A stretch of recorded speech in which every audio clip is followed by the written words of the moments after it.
Your body's saying, I can't continue, but your mind and your heart are saying, I want to continue. I thought I saw a mountain lion on the way down because I was kind of seeing things. I was hallucinating. I couldn't lift the legs on the climbs or the descents. I figured if I collapsed from dehydration or exhaustion, I would fall into the rocks and I could break a bone. It was pure survival. It's perhaps ironic that this torment takes place on an island that to many is an earthly paradise. La Palma in the Canaries, known as La Isla Bonita, or the Beautiful Island. It has the clearest skies on Earth, barely any rainfall, and a stunning volcanic landscape which for the past 5 years has been the venue for the 83-kilometre ultramarathon Transvulcania. Part of the Skyrunning World Series, it's almost an unofficial world championship for ultra-trail running and attracts the biggest names such as Catalan Kilian Jornet, 3 times world skyrunning champion. Transvulcania have bigger level every year because it's a great race. It's a nice trail and it's a huge ambience. It became in just 5 years, a race to put always in the calendar. You start from the beach and you just follow a ridge during all the race. So you are always in between the 2 seas. You are always in the top of the mountain, and it's really beautiful because the landscapes are amazing. 2 days before the main event, the village of Tazacorte is the venue for a round of the Vertical Kilometre Series, an uphill-only time trial with 1,000 metres of climbing. An event that would wear out most runners, but Kilian, who spent the winter racing on skis, is using it as a warm-up for Transvulcania. Coming in third against the Vertical K specialists, the signs are good for the defence of his Transvulcania title. I don't run for making marks or for doing some records, but I run to be in the mountains, and it's that I love, and in the mountains it's always technical. These feelings echo those of the man who beat Kilian here in 2012, American Dakota Jones. You know, running is more of a medium for the experience here. Like, we all like to be in these mountains and to experience all these wild places, and running is oftentimes one of the best ways to see that. I love it here. This place is amazing. It's so unique from anything else I've ever seen that I just, every time I look around, I'm just blown away. It all starts at sea level in Faro de Fuencaliente on the southern tip of the island. The pros lining up in front of a sea of anxious enthusiasts. The anxiety, the result of an 83-kilometre route whose 4,500 metres of total climbing begins with an 1,800-metre ascent of the volcano La Deseada. After a fast ascent to the aid station at El Pilar, there's another brutal climb to the Roque Los Muchachos, the high point of the island.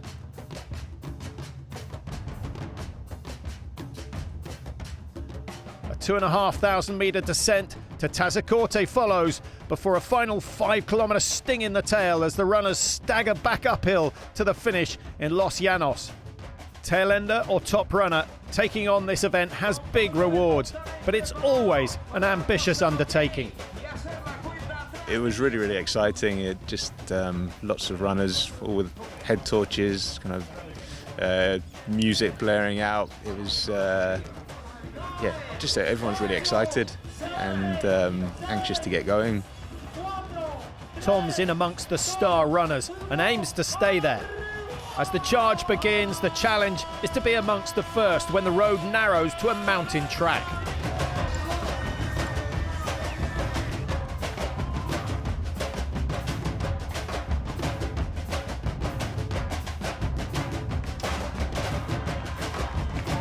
The 2012 and 2013 women's champions Anna Frost and Emily Forsberg are keeping a close eye on each other.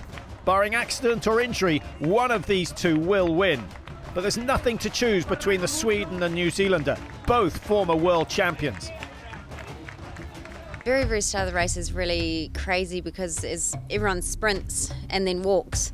And I don't need to walk at that point because we've only just started. So it's kind of crazy getting around the rocks, and there's rocks slipping and people falling. Kilian Jornet is clear of the crowd, but the competition in the men's event is so intense that they'll run close to flat out for 7 hours. American Sage Canaday was third last year after breaking away at the start. This year his tactics are the same, but he'll apply even more pressure early on.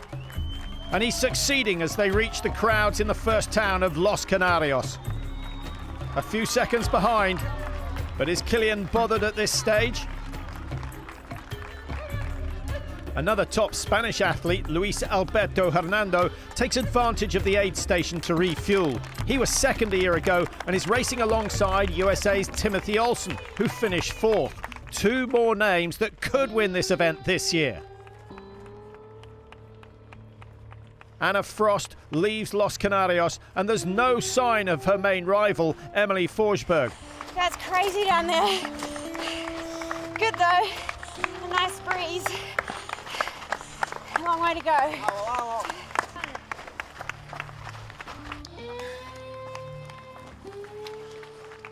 1 minute down, Forsberg's fighting an injury picked up in the frenzy at Faro de Fuencaliente. Always a lot of people in the start, and I started to run, and after 200 meters the trail comes, and then people was just crazy, and I get a bit in balance, and so I fell, and after that I needed to run with my a big cat. I was thinking I just wanted to continue, and then I didn't really want to look down because I saw that the muscle was hanging out from the hand, and I was just, oh no, no, no. Emily presses on and won't retire from the race, but will be forced to pull out by the race officials when she reaches La Deseada. It's just unsafe for her to continue. There are thousands of competitors this year, every one of them soaking up the support as the whole town comes out to cheer in Los Canarios. And it's a sample of the furore they'll encounter time and again, although the scene at the summit of La Deseada is calmer, with scattered enthusiasts as well as views of Tenerife and the sunrise to motivate the race leader Sage Canaday. I remember seeing it for the first time last year, and so this year I was looking for it, and it was just as spectacular this year. I was super excited to see it. It's probably the most beautiful thing I've ever seen during a race. He'll also get a boost from the fact that he's built a 5-minute lead by the 2,000-meter summit. It's always really brutal, that first climb, especially with the loose rock and the sand. I thought I felt a little bit better than I did last year. Sage's repeat tactics seem to be working as the chase group comes through, including Kilian Jornet, Salomon teammate Tom Owens, and Luis Alberto in blue. Second in 2013, he's a big danger to the other elite athletes. Es muy difícil. It's difficult, he says. I'd say that I'm thinking more about running my race, and I'll try to come close to last year's time rather than thinking about the result. I think about the fact that there are so many of us, so many good rivals, strong ones, and that not winning is not a disgrace. But with these guys, coming second sometimes feels like a victory. He goes on to say that if he runs a good race and he puts the work in, then victory will be a bonus, and there are huge benefits from winning here. But it is so difficult to win, so much can go wrong, and you have to, of course, consider all the other athletes. There are 120 volcanoes on the southern mountain range of the island. Anna Frost is the first female to reach the highest of them. It's just a stunning course. You go through such diverse environments out there, so it's always really interesting for your mind as well. Though the highest point of La Palma, Roque Los Muchachos, is yet to come. Because it's a 60-kilometre hike all the way to the top, you really have to get in just a good steady pace. So I was just trying to stay in a consistent pace that I thought I could keep. Oh, one hill down. But there are many more to come. And with the heat rising, the battle to be Transvulcania champion 2014, or even just to finish the race, has only just started.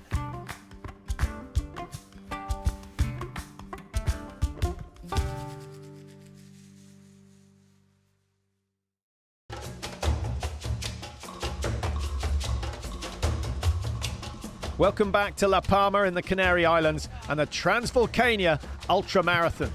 After the first major climb of the race, the men's leader, Sage Canaday, is on his way down from La Deseada, heading for the aid station at El Pilar, where 1/3 of the distance will be completed.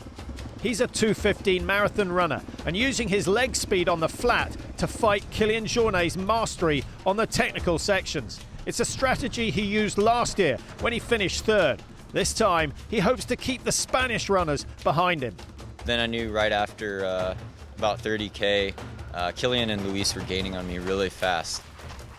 Kylian Jornet's in the chase group. Luis Alberto is looking calm. And Great Britain's Tom Owens is also in the hunt. 2012 champion Dakota Jones and Timothy Olsen, two of the Americans chasing down the race leader. As he reaches El Pilar, Sage's lead is down to 3 minutes 30 seconds. Even on the downhill, you can't relax. And after the headlong descent into the aid station, the crowds keep the adrenaline going. El Pilar is also the finish of the 24-kilometre half marathon event, which covers the first part of the course, and the start for the popular 44-kilometre marathon race from here to Tazacorte. Neither of those options are easy ones. In the main ultramarathon event, Anna Frost is the first woman to El Pilar, far enough ahead to relax a bit on the descent. And it's only now that she'll learn that Forsberg is out of the race. I knew that any gap I'd have at the top would be a benefit for me because my weakness is on the down. So I really worked quite hard all the way up. Like 2012, this is turning into a solo effort. All the top runners are legendary figures on La Palma, and Anna's got time to acknowledge the crowds. She's now 9 minutes ahead of her rivals, Jodie Adams-Moore, Maite Meora and Ushue Fraile.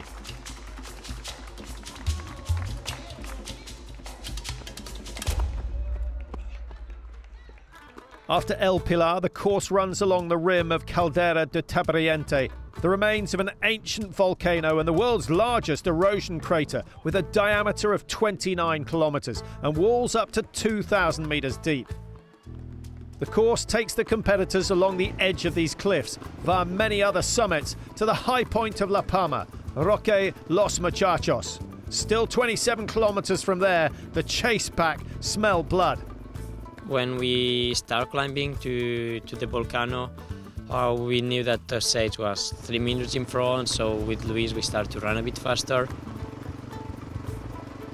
They actually passed me probably in the same section of trail that they passed me last year, like within 400 meters of the climb. It was crazy. They blew past me too. Like last year I tried to stay with them for a couple kilometers after they passed me, and this year I couldn't even maintain even close to their cadence or pace on the climb going up, and by the time we got to the top they were out of sight. By now the chase group has become the lead group, but it's down to two runners, Kylian Jornet and Luis Alberto, who's turning the screw on the final climb to Roque, the high point of the caldera. It's a word that in Spanish means the cauldron, appropriate for the stinging heat the runners are facing.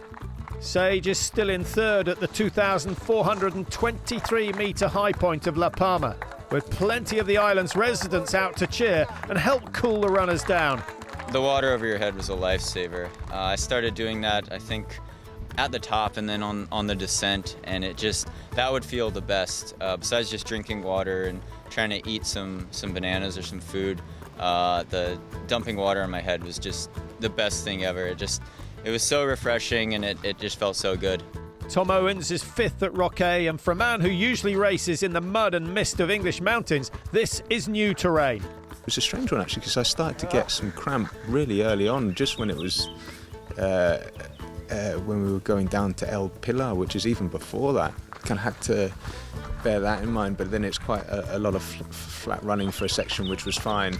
But as soon as we started to hit the hill, I started to cramp again. Some of the other guys, Kilian and Hernando, they just they shot off. That was it. Didn't see them again for the rest of the race.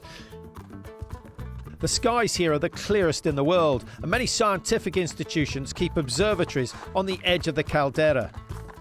With that comes little shelter from the burning sun.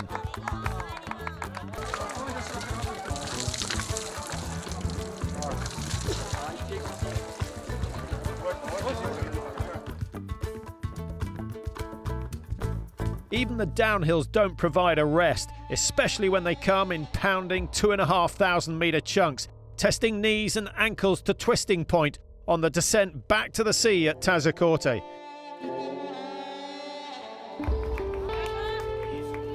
Though it sees little rainfall, La Palma has a plentiful water supply.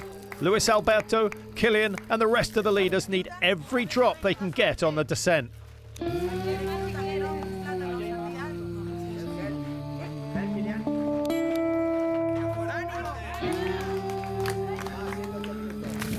Yeah, the descent is not a relaxing downhill. I was getting really thirsty and kind of dehydrated, and I thought I saw a mountain lion on the way down because I was kind of seeing things. I was hallucinating. It was really just like a tree. It scared me.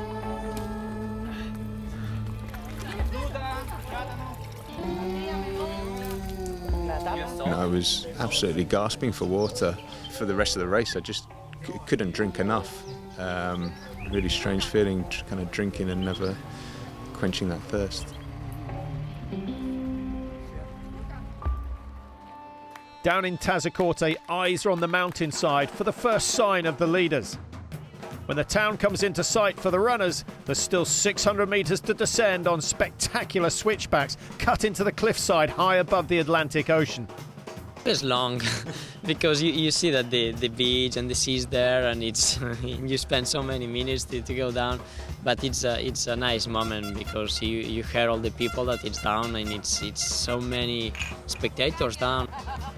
Luis Alberto is coping best with the temperature. He's built a 90-second lead going on to the switchbacks.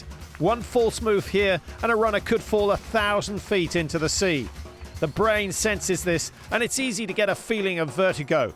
But Kilian's head is spinning from the heat, not from the height, as he makes his descent. You just want to go there, and this year mostly I was really dizzy during this part, and I needed to put water on me to become colder, so I was really expecting the moment to go down and to take some cold. Luis Alberto looks strong as he runs between the crowds. His dream of winning the race is just 6 kilometres away.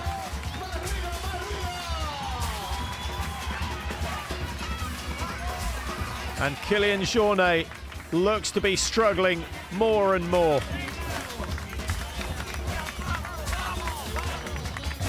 Despite suffering with hallucinations, Sage Canaday looks set to hang on for another third place.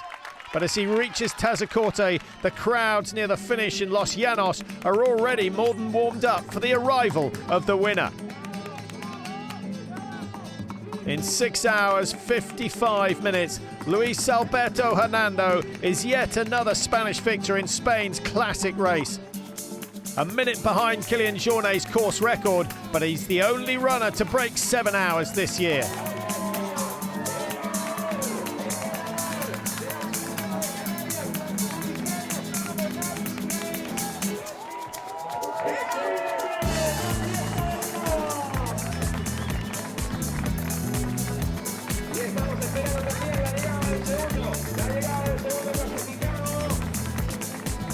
Bueno, la verdad que estoy que... And this is what the race winner has to say. He says the truth is he's totally overwhelmed, very excited, very happy.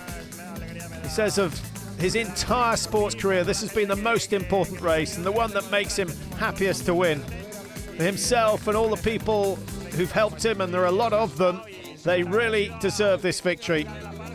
I'm overjoyed and very thankful to the Isla de La Palma to the race organisers, the volunteers, for making this race such a joy. So one happy winner, and here's a man who's nothing short of a legend in La Palma, Kylian Jornet, having to settle for second this time round. Today I was feeling really good, I was really prepared, we were running really easy, and then in the downhill I have 2 moments really warm that it makes me without the strength. Luis just was going.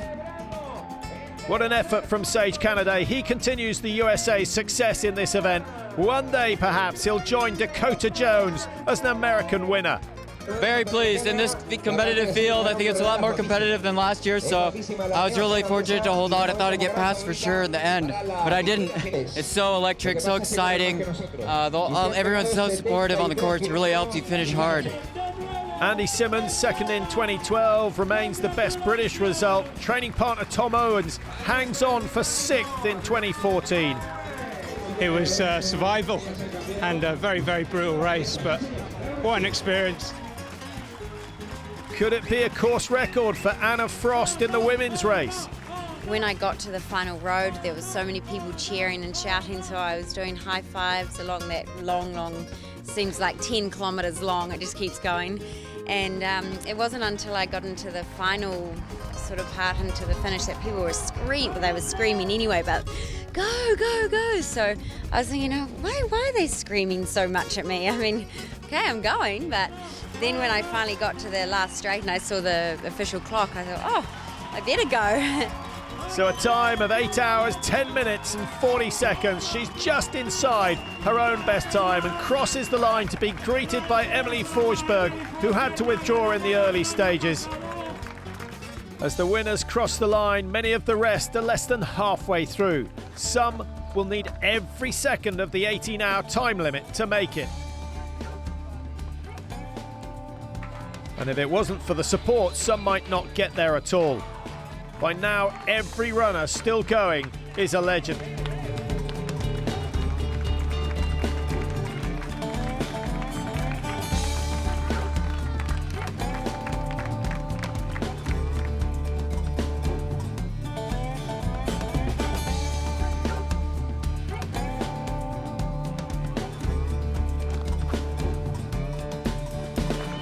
Whether you start in the dark and finish in the dark, or race across La Isla Bonita in a speedy 7 hours, completion is a major achievement, and many will feel they have to come back again. La Palma's ultramarathon is more than just a once-in-a-lifetime experience. This is a race on my list every year now. It's such a spectacular place to visit. The people are so wonderful. It's the most beautiful island I've been to do a race on, and so if it keeps bringing back the top level competition, I want to be here. It's absolutely incredible. So many people out supporting the race, and it's a real kind of festival feel about it. I love it here, and not for the title, not for the record, but just for the race.